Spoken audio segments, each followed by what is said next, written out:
Howdy y'all, welcome back to another episode of Modded Minecraft. I'm Regaris. Today we're gonna do a couple of fights. Well, probably more. I need some more yellow hearts so I can get I need probably about another 5 or 6 yellow hearts yellow hearts so I can get another row of hearts here, another row of health. I did upgrade my armor to the gem armor. Since I had all that EMC, I went ahead and just went all the way with the gem armor. So we're pretty much nigh invulnerable right now. I don't think there's too much that can hurt us in the game. I think it's the helm. Let's take a look. No, not that. There we go. Has the soul stone. I think that's the one that kind of gives you health and feeds you and everything. So I mean, we don't even need to carry food anymore as long as we're wearing this. The gym armor pretty much lets us fly, vulnerable to lava, breathe underwater, all the good stuff. Walk on water, walk on lava, unless you don't want to. So we're pretty good there. And then, of course, we've got the Charm of Poison from Magical Crops. This one makes us immune to poison. So the witches on the Gaia trial aren't that big of a deal. And then, of course, we got the Charm of the Wither. So the Wither skeletons also on the Gaia won't get us. Now, I'm not too worried about the actual Wither because the way we're going to fight him, pretty simple, pretty easy to do. I don't think he'll even be able to touch us. So I did add a new mod to the pack for myself, and it's roguelike dungeons. Little bastard stole my sword, stole it. I'm down there fighting, and all of a sudden my sword disappears. And yeah, I was in a bad way because I didn't have the gem armor just yet. I barely made it out of there. If it weren't for the bow, I'd have eaten it for sure. Because you know, they hide. If you've never played roguelike dungeons, it's you know, just a kind of like an old Diablo style, like Diablo 1 style dungeon. You know, you got different levels, and as you go down, it gets harder. And apparently, there's little jerks in there that steal because mine just completely disappeared. I killed everything and almost died, but stayed alive. And my sword was gone, so I made a new one. This one is a Manulan Cutlass. It's just a Manulan blade with a paper. Um, what's it called? Guard and handle. That gave me 5 modifiers, and I just did it all with quartz. So it does quite a bit of damage, and we don't really need to worry about the repair too much, just because we have the repair talisman from Project E, so that repairs it up. If you guys can come up with better arrows, what I have here is Manulan Tips, Bone Shaft, and Green Slime Fletching. They do okay, but they don't seem like they fly very far. They seem like they nosedive very quickly. But from what I was reading, and to repair them, I need Manulan. So let me grab a couple of these, just repair these up before we get started. And so I don't know. Everything I read, it seems like it talks about it on mod packs that have what's it called? The one that I hate, the other magic mod. Well, that's our little clock right here. Ticks, chimes on the hour. Turn the clicking sound off. So yeah, if you can give me, I really can't find anything on it. Everybody seems to have their own opinions, and but what I need is, this is a longbow, and it says it needs a heavier arrow. I mean, this thing does great damage. It pulls real quick. It's just it seems like the arrows don't fly as far as like regular arrows, but I mean that's okay. I mean they work fine. I just would like to get something better, make better arrows than that. So let's go get started. I'm gonna head over there, and you can kind of see if I can get up the stairs. Our little area that we're gonna be fighting the. I'm not flying. There we go. Every once in a while, I was over in the Nether, and I'll show you why in a little bit. I need necrotic bones, and I don't really like running around a fortress trying to get them. So we made a little spawner, and we'll go take a look at that after we get done with these battles. But this is where we're going to be fighting them at. These are, of course, the Gaia pylons. This you have to have a beacon, and then you're going to have 5 blocks of the mana steel, and then 5 blocks of the elementium, I believe it's called. Yes, elementium. And you're going to go out. What is it? Three blocks, and it has to. These pylons have to be placed 1 block above your beacon. So basically, since this is 2, this one has to be up at 3. And then you'll just we'll just right-click it, shift right-click it with a Terra Steel ingot, and that will summon. So we'll get started. So be back in just a second.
Welcome to the Nether, where I have apparently pissed off just about every thing out here. I killed a pigman on the overworld side of the Nether as I was coming in, and apparently I pissed off everybody here because they're all attacking me.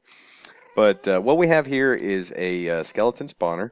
I found just a regular, generic, vanilla Minecraft. Let's turn down these sounds. I don't know how loud it is on video, but it is extremely loud in my ears.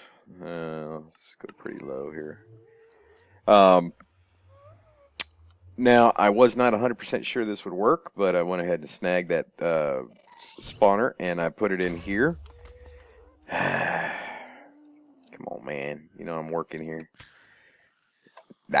And So what we have in there is a skeleton spawner, but you can see once I placed it into the nether, it turned into a nether skeleton.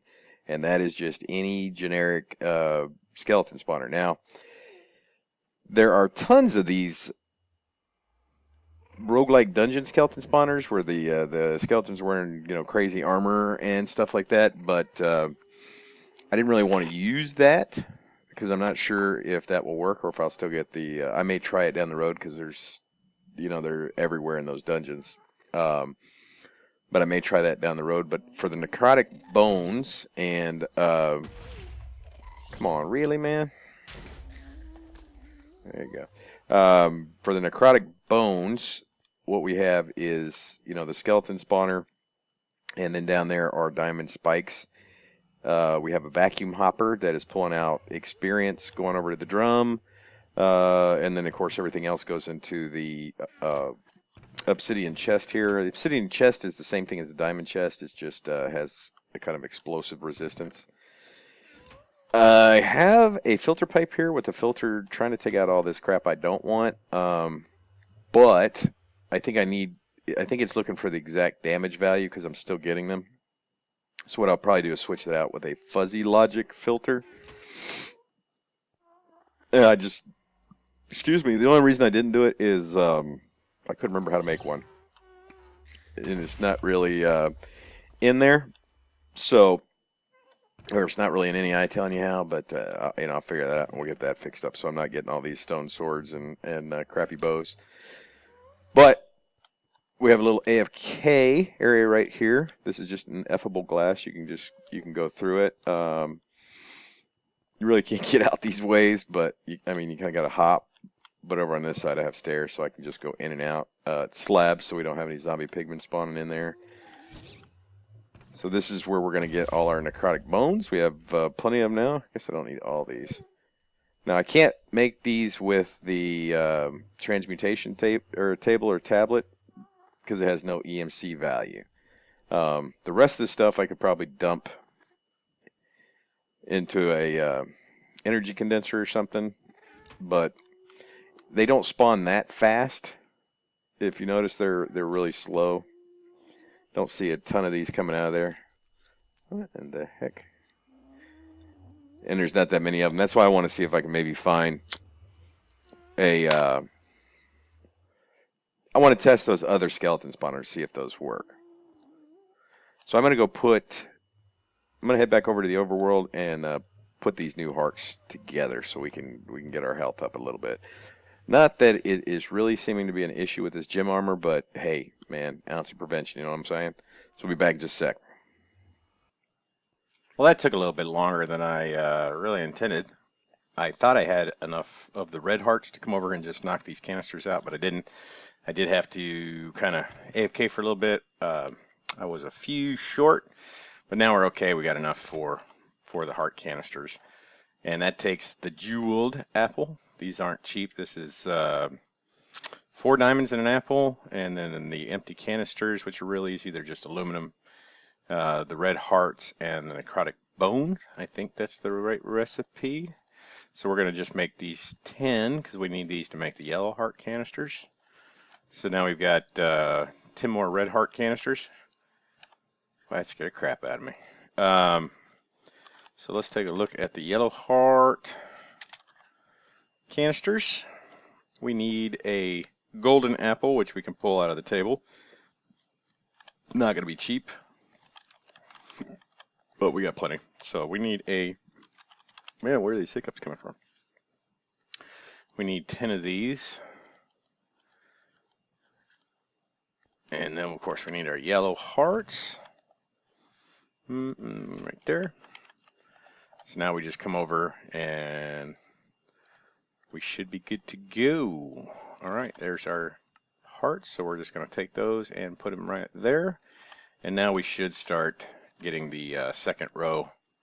You can see it's real quick coming up. We're getting that next row of health. Awesome, awesome. So now we have plenty of health. Hopefully that's good. Of course, with this armor, let's go sleep real quick because I do want to show. We were talking about random additions and how I couldn't really get into that mod pack because it did require the same recipe as, really, again? Oh, I slept. It required the same recipe as compressed cobblestone. But what I went ahead and did was I made the alchemical tome. What this item does right here is it takes 2 Klein Star Megas, so you know that's 50 million, over 50 million EMC right there, plus 2 of each of the dust, which are really easy to make, and a book, and that gives you alchemical tome. And what that will do is it unlocks every item in the game that has an EMC value. So even if you haven't made it and put it in here, once you make the tome, it will be in your table or tablet. Now the downside, once you do this, there are so many items in the game.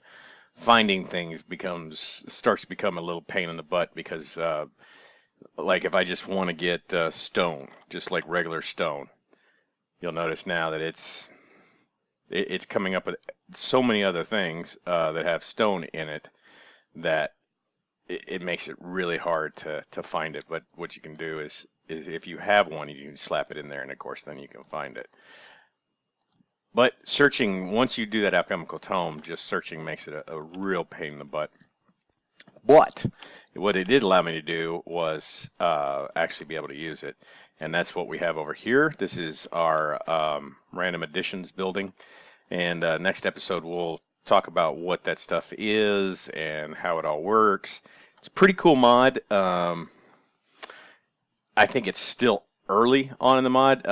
The kind of the tools and stuff is pretty neat, but we'll get into that. There's no armor in it just yet, which is unfortunate. It looks like there's going to be though, just because of what's available in the mod or in that mod. So we'll get into that next time we come back. I appreciate everybody coming by. Don't forget to rate the episode, and if you haven't subscribed, like I always say, that's really the best way to find out when I do put out a video. Thanks for coming by, and I will see y'all later.